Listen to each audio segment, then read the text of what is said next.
नमस्कार, मैं राजेंद्र देव।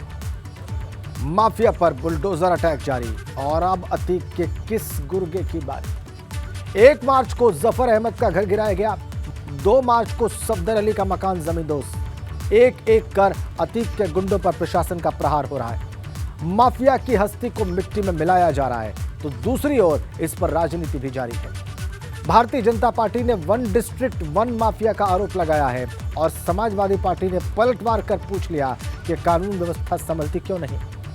उमेश हत्याकांड पर एक और एक्शन हो रहा है, दूसरी ओर सियासत हो रही है और ऐसे में सवाल उठता है कि पीड़ित परिवार को इंसाफ कब मिलेगा, असली गुनहगार कब पकड़े जाएंगे और इस सियासत से हासिल क्या होगा।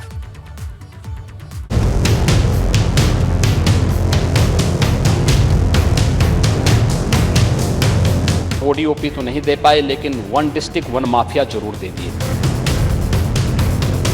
हर डिस्ट्रिक्ट में कोई न कोई गुंडा माफिया उन्होंने स्थापित करके रखा हुआ था। देखिए, भारतीय जनता पार्टी वाले कुछ भी बोल सकते हैं। उमेश हत्याकांड पर सियासत जारी, माफिया पर बुलडोजर भारी। हमने देखा कि मिट्टी में मिलाए जाने की कार्रवाई चली और आज भी साफ तौर पर नजर आ रहा है कि किस तरीके से मिट्टी में मिलाए जाने की कार्रवाई चल रही है। सपा पर सीएम योगी का वार, 1 डिस्ट्रिक्ट 1 माफिया पर संग्राम। कभी अपराधियों का साथ और परिवार का विकास पर, अभी माफियाओं का साथ और जाति के विकास पर। अपराधियों को क्यों नहीं पकड़ते? और ये लोगों का तो कहना था कि जितने भी अपराधी हैं उत्तर प्रदेश में कोई अपराधी बचे ही नहीं है कहते। तो फिर जब अपराधी नहीं हैं उत्तर प्रदेश में या जेलों में हैं तो फिर ऐसी घटनाएं क्यों हो रही हैं? प्रयागराज में माफिया को मिटाने वाला एक्शन।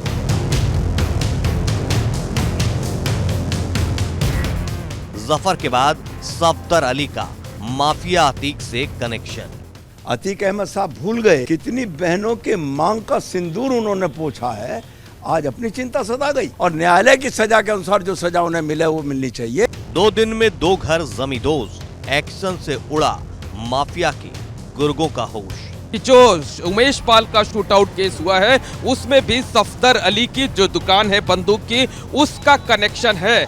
जब तक इंसाफ नहीं तब तक एक्शन। माफिया के करीबियों की बढ़ गई टेंशन। मिट्टी में मिलाए जाने के जिस अभियान की शुरुआत कल हुई थी वो आज भी बरकरार रहेगा। माफिया पर बुलडोजर अटैक जारी, अब अतीक के किस गुर्गे की बारी। माफिया को मिट्टी मिलाने वाले एक्शन की 8 तस्वीरें पहले देखते हैं और फिर हम इस पर चर्चा करेंगे। उमेश पाल हत्याकांड में अब तक एक एनकाउंटर हुआ है और 2 आरोपियों के घर को बुलडोज करके गिरा दिया गया है। साजिश रचने के आरोप में सदाकत को पुलिस ने गिरफ्तार किया है। वहीं अतीक की पत्नी शाइस्ता और उसके बेटे की तलाश में पुलिस जगह जगह छापेमारी कर रही है। एनकाउंटर और बुलडोजर एक्शन की ये तस्वीरें बता रही हैं कि उमेश पाल हत्याकांड में कोई बचने वाला नहीं है और सब कुछ मुख्यमंत्री की मंशा के मुताबिक ही चल रहा है। 24 फरवरी को उमेश पाल और उनके 2 गनर्स को गोलियों से भून दिया गया। तब से अब तक पुलिस उन शूटर्स की तलाश में है और अभी तक पुलिस के हाथ कुछ ही आरोपी लगे हैं। टाइमलाइन आपको पूरी बताते हैं, कब कब क्या क्या हुआ, माफिया को मिटाने वाला एक्शन अब तक क्या क्या हुआ। 25 फरवरी 2023 अतीक अहमद और सहयोगियों के खिलाफ मुकदमा दर्ज किया गया। फिर 27 फरवरी 2023 को अरबाज को एनकाउंटर में मार गिराया गया। 28 फरवरी 2023 बिरयानी कनेक्शन सामने आ गया। गाजीपुर निवासी सदाकत खान को गिरफ्तार कर लिया पुलिस ने। अतीक अहमद के लखनऊ के फ्लैट पर छापे मारे गए। 1 मार्च 2023 अतीक के करीबी के घर पर बुलडोजर चला। जफर अहमद का घर कल गिरा दिया गया। दुमनगंज के चकिया में था जफर अहमद का घर। और फिर आज 2 मार्च को सफदर अली की अवैध संपत्ति पर बुलडोजर चल रहा है। चकिया इलाके में सफदर का घर गिराया जा रहा है। सफदर के हथियारों का सप्लायर होने का दावा है। देखिए राजेंद्र, आप बुलडोजर कहाँ पहुंचा है तो बुलडोजर आगे बढ़ रहा है और जिस तरीके से टैंक होता है, टैंक के नीचे जो चलने का जो प्रक्रिया होती है उसी तरीके का ये बुलडोजर है। विशेष तौर पर प्रयागराज नगर निगम ने इन जो अवैध धराशाही करने वाली बिल्डिंग है उनके लिए खरीदा हुआ है और जो लगातार ये प्रयास उसका चल रहा है। लगभग हम कह सकते हैं कि आधा हिस्सा ढह चुका है, ढहाया जा चुका है और आप खुद कैमरे पर देख रहे होंगे कि बड़ी तत्परता के साथ जो ये जेसीबी मशीन है, जो स्पेशल मशीन मंगाई गई है, जो अतीक और उसके साम्राज्य को ध्वस्त करने के लिए वो चल रही है। बाकी जो जेसीबी की मशीन है वो किनारे खड़ी हुई है और उसकी कोई ज़रूरत आन नहीं पड़ती है और जो पुलिस फोर्स के लोग हैं वो चारों तरफ से यहाँ घेराबंदी करके और आसपास के लोगों को उनके घरों में या दूर रखने की कोशिश कर रहे हैं। कॉर्डर अप किया गया है, बैरिकेटिंग लगाई गई है और पुलिस के लोग और जो दूसरे जेसीबी मशीन के चालक हैं वो आराम कर रहे हैं, दूर से देख रहे हैं, नज़र रख रहे हैं कि कोई भी ऐसी घटना ना हो सके। अतीक और जो ये घर गिराया जा रहा है उससे संबंधित लोग कोई हिंसा ना फैलाएं, कहीं कोई बम धमाका और कोई पत्थरबाजी ना हो सके, इसलिए कोशिश ये है कि चारों तरफ चाक चौबंद व्यवस्था रहे और आप खुद कैमरे की नजर से राजेंद्र यहाँ बिल्कुल सारी चीजें हम देख रहे हैं। वीरेश हमारे साथ आप बने रहिए और अब आपने जो तस्वीरें दिखाई है उस पर प्रतिक्रिया लेने का वक्त है, पॉलिटिकल रिएक्शन लेने का वक्त है। अनिल दुबे हमारे साथ हैं, राष्ट्रीय लोकदल के प्रवक्ता है। दुबे साहब, एक बार फिर से स्वागत आपका इन तस्वीरों पर और अब तक हुई कार्रवाई पर आपका क्या कहना है? देखिए राजेंद्र जी, ये कार्रवाई तो इनको पहले करनी चाहिए थी। आज इनको जब घटना हो गई, ये देखने की जरूरत है कि ये घटना हुई क्यों। अगर आपने पहले से जागरूकता रही होती, आपका पुलिस प्रशासन सो न रहा होता, तो इलाहाबाद की ये घटना ना होती। आखिर ये बदमाश और अपराधी आए कहाँ से, कैसे इनकी बम चलाने की हिम्मत पड़ गई। आज आप बुलडोजर चला रहे हो, जब अवैध निर्माण था और ये माफिया वहाँ पर बिल्डिंग कब्जा कर रहे थे, बना रहे थे अवैध रूप से, उस समय ये कार्रवाई क्यों नहीं की गई? तो सरकार कहीं ना कहीं इन घटनाओं के पीछे सरकार का फेल्योर है, प्रशासन का फेल्योर है और उसके फेल्योर की वजह से दो पुलिस वालों की हत्या हो गई, उमेश पाल की हत्या हो गई और आप कहते हो कि उत्तर प्रदेश में माफिया राज से मुक्ति मिल गई। अगर माफिया राज से मुक्ति मिल गई थी तो ये घटना कहां से हो गई? ये देखना पड़ेगा कि ये माफिया है कौन। जी, आपकी सरकार में आप कह रहे हो उत्तर प्रदेश में अपराधी या तो जेल में है और या जो है वो मिट्टी में मिल गया है। अगर ये सारे लोग जेल में हैं या इस पर हम भारतीय जनता पार्टी से निश्चित रूप से सवाल पूछेंगे। आपका कहने का अर्थ ये है और सारांश ये है कि ये तो पहले हो जाना चाहिए था, अब हो रहा है तब जबकि घटना हो चुकी है, जबकि उमेश पाल की हत्या की जा चुकी है और जब कार्रवाई पहले से करनी चाहिए। ठीक, आगे सर बात आपकी। इनका कहीं न कहीं से पहले हो रहा है। ये तो यही उत्तर लेंगे हम भारतीय जनता पार्टी के प्रवक्ता से। थोड़ा हुई घटना, लखीमपुर की घटना हुई, हाथरस की घटना हुई, कानपुर में दो महिला माँ और बेटी जिंदा जल के मर गए। एक बात मैं और आपको दिखा देता हूं दुबे साहब और हमारे तमाम प्रवक्ता देखेंगे। एक ऐसी महिला की पीड़ा आपको दिखाने जा रहे हैं जिसका आरोप है कि उसकी संपत्ति पर अतीक अहमद के गुर्गों ने कब्जा कर लिया है। यह बातचीत उस वक्त की है जब प्रयागराज में सफदर अली के घर पर बुलडोजर चलने जा रहा था। देखिए राजेंद्र जी, ये बात तो शासन प्रशासन और हम लोग की प्रॉपर्टी दरा धमका के 2 करोड़ की 20 लाख में लिखवा ली है। हमारे ऊपर क्या कहते हैं कब्जा भी कर लिए हैं सामने वाली प्रॉपर्टी के, लेकिन कोई भी हम लोग का एफआईआर नहीं लिख रहा है। आवेदन दे दे के थक गए हैं सर हम लोग और अब कहाँ जाए कुछ समझ में नहीं। तो जान से मारने की धमकी लेके आई हैं आप? जान से मारने की धमकी? जी सर, जान से मारने की धमकी दे चुके, घर से सामान फेंकने की धमकी देते हैं हम लोग। ये देखिए पुलिस वाले लोग जांच के नाम पे उनके पास हलवा खा रहे हैं। ये देखिए हलवा खा रहे हैं? जी, गाजर का हलवा खा रहे थे। हमारे पास जांच के लिए आए थे तो मैं आवेदन देने वाली हूँ, मेरे को कोई पूछने नहीं आया। जहाँ पे कब्जा है वहाँ पे बैठे हुए हैं और कोई भी एफआईआर लिखने को तैयार ही नहीं है। हर जगह मैं दे चुकी हूँ। ये देखिए कहीं पे भी नहीं बचा है। मैं 10 कहते हैं जनवरी से घूम रही हूँ सर। कहाँ जाएंगे हम लोग? आम आदमी है, बोलते डराए कैसे हैं? एक बात बताइए सर, हम लोग कहते हैं कमाने खाने वाले आदमी कहाँ से किसी से उलझेंगे? कोई डरा दिया, कोई बैठा के लेके साइन करा दिया। आज रजिस्ट्रार लोग की हालत ऐसी है कि कोई भी कैसे भी साइन करवा दे रहा है। सर मैं आवेदन ही दे दे के मेरे पास तो ये पूरा खाका बैठ गया है। एग्रीमेंट की कॉपी है सर, जो रजिस्टर एग्रीमेंट बैठा के इन लोग लेके गए और साइन करा के इनको छोड़ दिया। जी बैठा।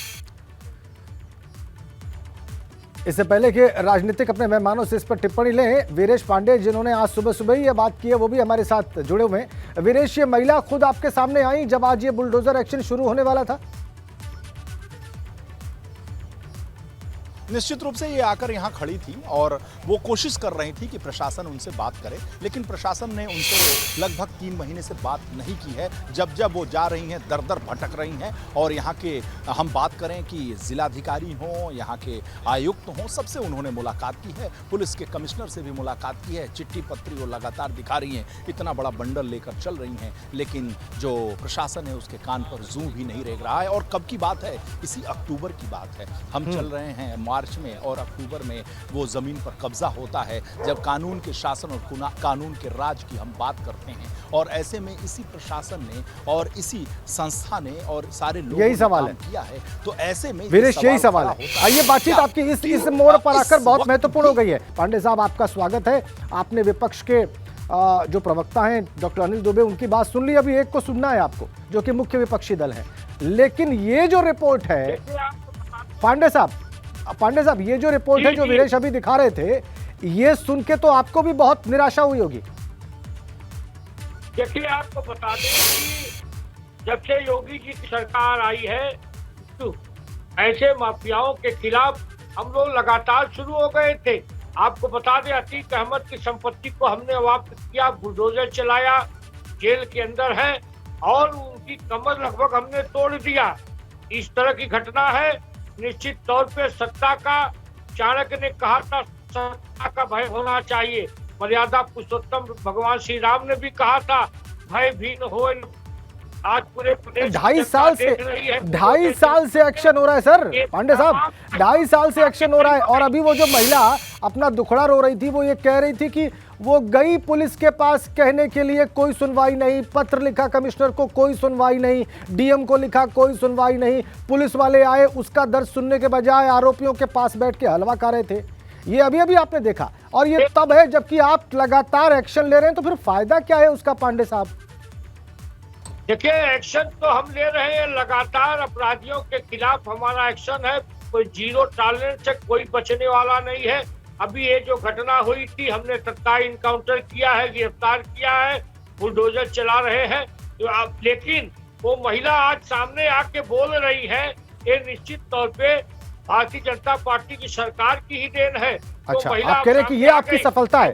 ठीक है पांडे साहब, आप ये कह रहे हैं कि आपकी सफलता है कि ये महिला साहस करके सामने आकर अपना दर्द, अपनी तकलीफ, अपनी पीड़ा बयान कर रही है। डॉक्टर आशुतोष वर्मा, ये सफलता है क्या आपकी नजर में? कि एक मुहावरा है ना कि अब पछतात होत क्या जब चिड़िया चुग गई खेत।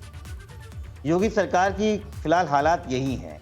पिछले 6 सालों से उत्तर प्रदेश में लगातार सरकार में है, पूर्ण बहुमत की सरकार में है, और बड़े बड़े ख्वाब हैं, यहाँ से दिल्ली तक जाने के ख्वाब रखे हैं। जीरो टॉलरेंस की सरकार है, बाबा बुलडोजर की सरकार है। लेकिन जब क्राइम हो जाता है उसके बाद बुलडोजर आता है और सब लोग माइक लेके पहुंच जाते हैं, वाह वाह वाह, अब कोई बचेगा नहीं, बाबा जी की सरकार में कोई बचेगा नहीं। भाई साहब, बचने नहीं वाला। 2 हमारे जो है सिपाही शहीद हो गए हैं और आप बता रहे हैं कि कुछ हो नहीं रहा है। साबरमती और गुजरात में बैठा हुआ एक व्यक्ति उत्तर प्रदेश में डिप्टी सीएम की लोकसभा के अंदर 5-5 लोग रिवॉल्वर से गोली से मार रहे हैं, झोले से निकाल के बम फेंक रहे हैं, और आप बुलडोजर चला रहे हैं। जब न्यायालय पूछता है बुलडोजर किस लिए चला रहे हैं, तो कहते हैं सोचिए वर्मा साहब, जिसके आतंक के बारे में आप बता रहे हैं, वो व्यक्ति आप ही के दल से सांसद रहा है।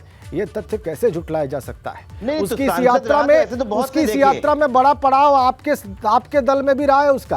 खैर बहरहाल, मैं एक बार आपको मौके पर लिए चलता हूँ। उसका जवाब तो लीजिए मुझसे। एक बार जरा सा मौके पर चल के, कुछ हलचल है वहां पर, कुछ हलचल, आ रहा हूं मैं, आपके पास ही वापस आऊंगा मैं। एक बार जरा मौके पर चल के हलचल देख लेते हैं, कुछ हो रहा है वहां पर, हलचल बढ़ी है। वीरेश पांडे वहां पर है, हमारे ब्यूरो चीफ, वो कुछ दिखाएंगे और बताएंगे कि वहां पर क्या हो रहा है। वीरेश,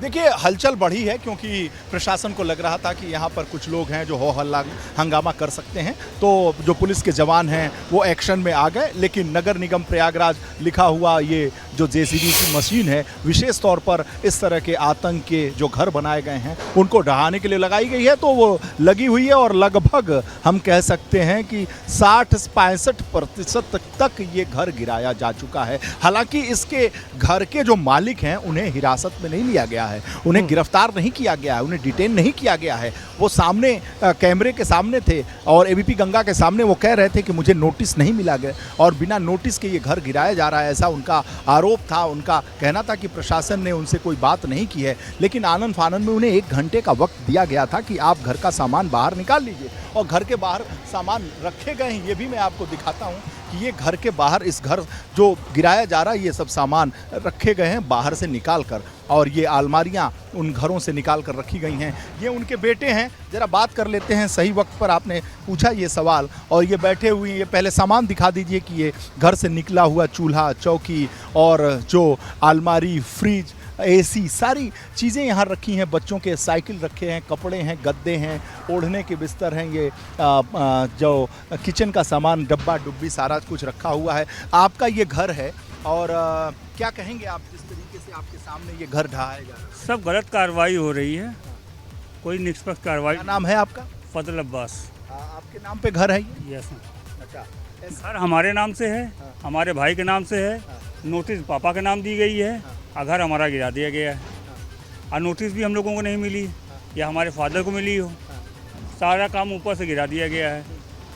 अरे तो कहीं ना कहीं साजिश में तो नाम आया हो सर। कहाँ है, वही तो मैं गिरफ्तार किया गया?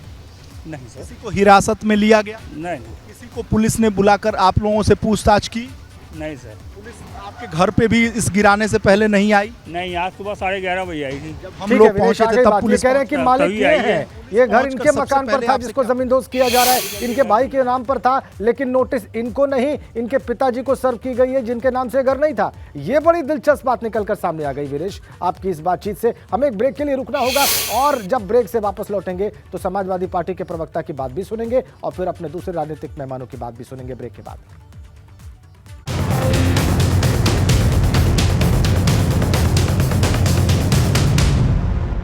ज़ूपी पर खेलो 10 मिनट के गेम्स, जैसे ट्रम्प कार्ड्स, सांप सीढ़ी। बड़ी खबर सबसे पहले आपको दे दें। हाथरस कांड में दोषी संदीप को उम्र कैद की सजा दी है कोर्ट ने। कोर्ट ने दोषी संदीप सिंह पर 50,000 रुपए का जुर्माना भी लगा दिया है, लेकिन बाकी 3 आरोपी दोषमुक्त करार दिए गए हैं कोर्ट के द्वारा। एससीएसटी कोर्ट जो ये मामले की सुनवाई कर रही थी, उसने दोषी संदीप सिंह को उम्र कैद की सजा सुनाई है और 50,000 रुपए का जुर्माना भी लगाया है। नितिन उपाध्याय हमारे सहयोगी वहीं पर कोर्ट के बाहर मौजूद हैं हाथरस में, वो बताएंगे कि कोर्ट ने क्या फैसला सुनाया है, क्या सजा सुनाई है और क्या आधार दिया है इस फैसले के पीछे। नितिन। देखिए बिल्कुल राजेंद्र, 2.5 साल बाद इस मामले में फैसला आया है। बहुचर्चित बूलगढ़ी सामूहिक दुष्कर्म मामले में 3 जो आरोपी हैं वो पूरी तरह से दोष मुक्त कर दिए गए हैं, लवकुश, रवि और रामू। वहीं दूसरी तरफ जो मुख्य आरोपी था संदीप, वो भी दुष्कर्म और सामूहिक दुष्कर्म उससे पूरी तरह दोष मुक्त है। हालांकि 304 सबसेक्शन 1 और SC/ST एक्ट में जरूर उसको आजीवन कारावास हुआ है। 50,000 रुपए का जुर्माना लगाया है। हमारे साथ पीड़ित पक्ष के वकील महिपाल सिंह जी हैं, उनकी पूरी टीम है। आप बताइए कि किस सिलसिलेवार तरीके से बताइए, क्या कोर्ट ने, ऑनरेबल कोर्ट ने क्या कहा, स्पेशल जज TP सिंह साहब ने क्या कहा है इस पूरे फैसले को पढ़ते हुए? उन्होंने जो है 3 लोगों को दोष मुक्त कर दिया है और एक को सज़ा सुनाई है, और जिसमें सज़ा सुनाई है वो संदीप है। आखिर जिस तरह से इस पूरे मामले में धारा 376D उसको बढ़ाया गया और इस पर लगातार राजनीति देखने को मिली, तमाम साक्ष्य पर CBI की एंट्री होती है और इस पूरे मामले में पहले SIT गठित की गई, तो ये सारे तथ्य, ये साक्ष्य जो आपकी तरफ से रखे गए होंगे, वो उनको कोर्ट ने आखिर ऐसे क्यों दरकिनार किया? क्या दलीलों में कमजोरी थी या प्रॉपर आप साक्ष्य नहीं उपलब्ध करा पाए? देखिए, अभी हमारे पास जजमेंट की कॉपी नहीं आई है। जब तक जजमेंट की कॉपी नहीं आ जाती है उसके बारे में हम कुछ नहीं कर सकते। हमारी तरफ से पूरा। अब आपका अगला कदम क्या होगा? क्योंकि चूंकि इस पूरे मामले में कोर्ट ने, स्पेशल जज SC/ST एक्ट जो कोर्ट है, उन्होंने पूरी तरह से जो रेप या गैंग रेप की थ्योरी को पूरी तरह नकार दिया है और इस मामले में केवल संदीप सिंह को ही आजीवन कारावास हुई है। अगला आपका क्या कदम रहने वाला है? अपील करेंगे। 3 लोग छोड़ दिए हैं और जिन धाराओं में सजा नहीं की गई उसकी भी अपील करेंगे हम। तो कब तक आप इसके लिए आप हायर कोर्ट जाएंगे, हाई कोर्ट अप्रोच करेंगे? हाई कोर्ट ही जाएंगे, बहुत जल्दी जाएंगे। अपील की हमें कॉपी मिल जाए जजमेंट की। कुछ कहना चाह रहे हैं आप? भी कुछ कहना चाह रहे हैं? बोलिए। नहीं, मैं कुछ नहीं कहना चाहता हूँ। मैं सिर्फ इतना कहना चाहता हूँ कि ये जो मामला था बहुत हाईलाइट हुआ था, और आज जो निर्णय हुआ है जाहिर सी बात है कि उसमें एक पार्टी कोई असंतुष्ट रहता है, कोई संतुष्ट रहता है। तो जो व्यक्ति इसमें ये प्रोसेस है कि अपील होती है तो उस हिसाब से अपील तो होती ही है, कोई ना कोई तो अपील इसमें करेगा ही। तो आप लोग हाईकोर्ट जाने वाले इस मामले में? बिल्कुल, कोई ना कोई पार्टी तो अपील करती ही है, जाते हैं। समझ सकते हैं ये जो कहा जाए जो विक्टिम साइड है, पीड़ित पक्ष है, वादी पक्ष है, उसकी तरफ से वकील हैं महिपाल सिंह एंड टीम। और इस पूरे मामले में जिस तरह से देश भर में कहा जाए भूचाल आ गया था और हाथरस कहीं ना कहीं सुर्खियों में रहा, और उस मामले में लगातार करीब 3 दर्जन से ज्यादा जो गवाह हैं उनके बयान कलमबद्ध किए गए। कई दिनों तक सुर्खियों में रहा। उत्तर प्रदेश की राजनीति गर्म रही, केंद्र की राजनीति गर्म रही, विपक्ष के नेताओं के दौरे हुए और बहुत राजनीतिक गहमागहमी दिखाई दी। अब आज उस पर यहाँ पर SC/ST कोर्ट का फैसला आया। आप बता रहे हैं कि संदीप सिंह को दोषी पाया गया है और उम्र कैद की सजा दी गई है, 50,000 का जुर्माना लगाया गया है। बाकी 3 आरोपियों को कोर्ट ने दोष मुक्त कर दिया है और इसके खिलाफ पीड़ित पक्ष अब हाईकोर्ट जाने की तैयारी कर रहा है। बहुत धन्यवाद आपका नितिन उपाध्याय इन तमाम जानकारियों के लिए।